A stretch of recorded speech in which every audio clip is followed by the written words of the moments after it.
Calendário. Substantivo masculino múltiplo. Folhinha. Objeto imprescindível para os desafortunados que necessitam contar os dias. Por exemplo, detentos e vítimas de namoros à distância. Tabuleiro que materializa os dias a serem riscados. Riscar do calendário. Expressão usual, em especial para os dias de arrependimento. O tempo trocado em miúdos. A contabilidade chã dos devida média. Aos privilegiados não importa, e aos pobres apenas se repetem desgraças.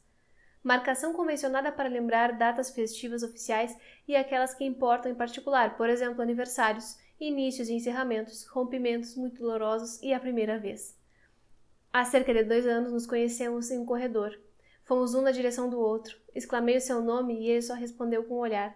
Cumprimentamos-nos discretamente e passamos a marcar o calendário. Oi, aqui é a Jéssica e hoje é dia de mais poesia aqui nesse canal. A gente vai conversar sobre esse precioso livro Dicionário de Imprecisões da Ana Elisa Ribeiro.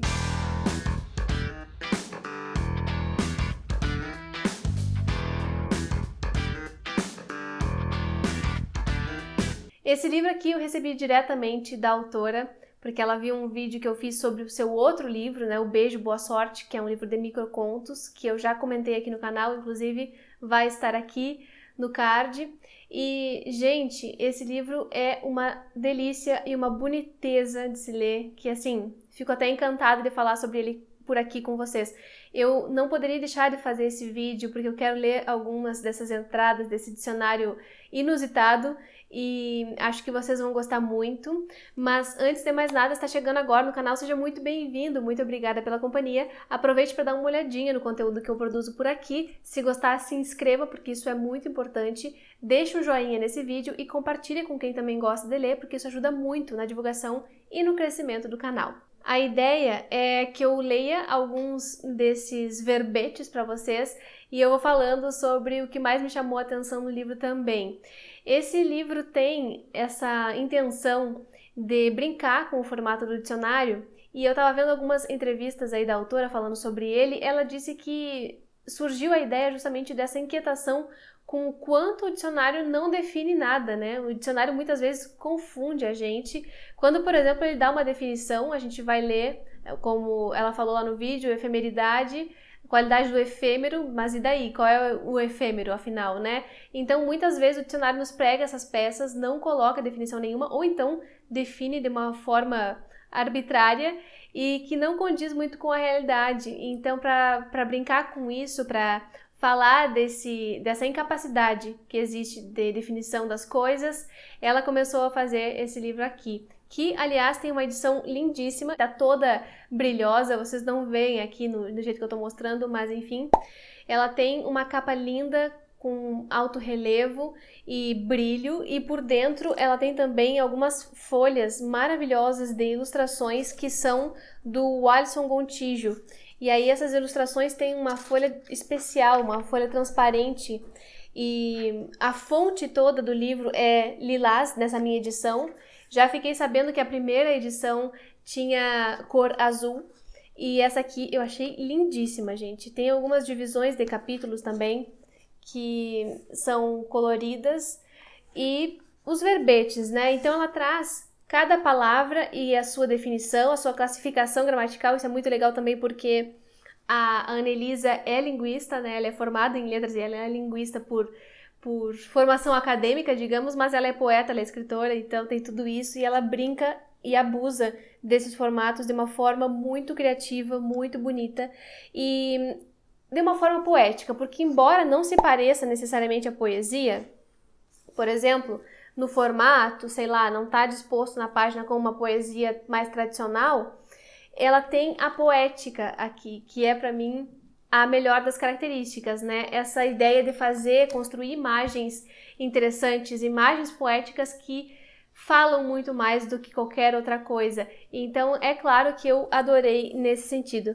Tem um aqui que eu coloquei um coraçãozinho, e eu vou até ler para vocês, que eu já não lembro mais de todo ele, mas assim a gente pode ver juntos, né?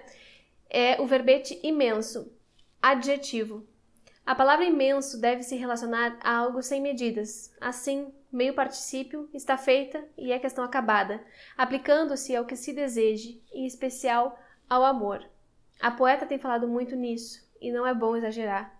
Imensurável é o que não se pode medir, geralmente porque é grande, em escala desumana, acima do razoável para nossos limites. Imensurável é talvez o universo, a velocidade de algo e até um sentimento. Esse radical, que vem de medir, incomoda os mais românticos, que por isso mesmo preferem o desmedido e a desmesura. Desafortunados os que podem medir certas coisas sem dificuldade, já que resolvemos tratar aqui da ordem mais poética dos excessos. Ai, gente, que lindo! Eu acho muito maravilhoso. Ela brinca também com o jogo entre as palavras do dicionário, né? Por exemplo, em alguns casos ela vai mandar naquele verbete ver um outro verbete. Eu acho bem divertido. E vamos ver se eu acho um outro que tem...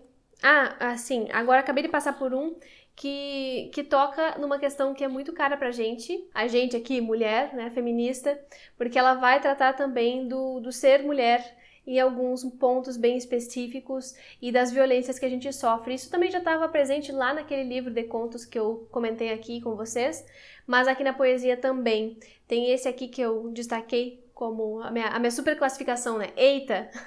Que é o Maria. E aí diz, substantivo feminino, às vezes próprio, às vezes comum. Maria, substantivo feminino, usado também como xingamento. Mas o podem ser também Zé e Mané, corruptela de Manuel, com vários graus a menos do pejorativo ou em outro nível e registro. Maria, mãe de Jesus, virgem, mas nem assim se safa. O que mais que eu posso destacar aqui para vocês?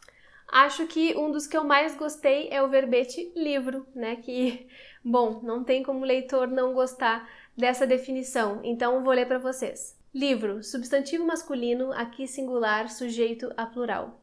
Objeto controverso, de forma, textura, tamanho e natureza variáveis. Quase todos concordam. Perigoso. Alguns, extremamente. Habitam à beira da cama, em mesinhas, cadeiras, banquetas, mas também em estantes onde se juntam, organizadamente ou não, a outros, menos e mais importantes, e onde repousam virgens ou se dão ao deleite, sendo indecentemente abertos quando se quer. Reproduzem-se em máquinas que os copiam à semelhança uns dos outros, ou de uma matriz, mas desde meados do século XX vêm se tornando fantasmagóricos, reproduzindo-se antes de existirem, ou existindo por meio de materialidades instáveis e variáveis, sensíveis à água e ao fogo, em vários casos, ao toque. Duráveis, conforme o cuidado de seus proprietários, ou a fúria censora do momento. Feitos para conter, para transmitir e para perturbar, o que tem tido êxito. Enfim, é um livro que eu adorei, ele foi finalista do Prêmio Jabuti. E, assim, eu acho que a Annelisa tem uma prosa e uma poesia que caracterizam muito tudo aquilo que eu mais gosto de ver na escrita contemporânea, né? Ela é objetiva, ela é bem-humorada também, mas super profunda em cada alfinetada que ela dá na gente, e que são várias aqui que aparecem ao longo do livro. São vários verbetes mesmo, e o livro tem em torno de 100 páginas, 100 e poucas páginas, e essas ilustrações, gente, realmente estão muito, muito lindas. Tem um dos últimos poemas que eu adoro, que é o sobre escola, e talvez caiba ler aqui também, já que melhor forma de mostrar para vocês o que é a poesia é lendo poesia, né? Ela diz, substantivo feminino complexo, temperado pelo tempo. A escola estadual pública, primária, antiga, chegada ao bairro quase com as pessoas, as primeiras pessoas, e esquecida ali, quase com as pessoas. Naquele edifício robusto, cheio de defeitos e desgastes, que já teve 5 ou 6 cores, convivem 2 prédios maiores, de salas de aulas, cujas portas estão viradas para um pátio, separadas dele por uma grade rebuscada. São 2 prédios e 3 pátios. 2 pátios ficam às costas dos prédios, um de cada lado. O pátio central, onde éramos obrigados a rezar preces católicas e a entoar o hino nacional. Cantávamos o hino e íamos para nossas aulas, em filas, como gado, e passávamos a estudar matemática, português, alguma ciência, certa história, umas nuances da geografia, incapazes de saber o que era mesmo o mundo. janelas altas, de modo que só era possível imaginar a rua por onde nossas avós semi-analfabetas pouco circulavam. No intervalo, éramos separados, meninos e meninas, em 2 pátios ligados por um túnel, no qual se postava rijo um fiscal. Assim passamos a achar que há qualquer coisa de errado em brincarmos juntos. E que dizer daquelas salas no subsolo? Escuras e isoladas, estudavam lá, se é que, as crianças maiores, repentinamente diferentes de nós, inclusive de cores mais escuras e cabelos outros. Aprendemos, sem ninguém dizer propriamente, que alguns são uns e outros são outros. Há pequenos sustos. Fomos desaprendendo a humanidade. Esse formato, como vocês viram, não se parece muito com aquela poesia tradicional que às vezes a gente tem medo de ler, né? Ele é um texto que lembra muito a prosa e, inclusive, ela mesma diz que pode ser lido, alguns têm mais uma pegada de crônica do que de poesia.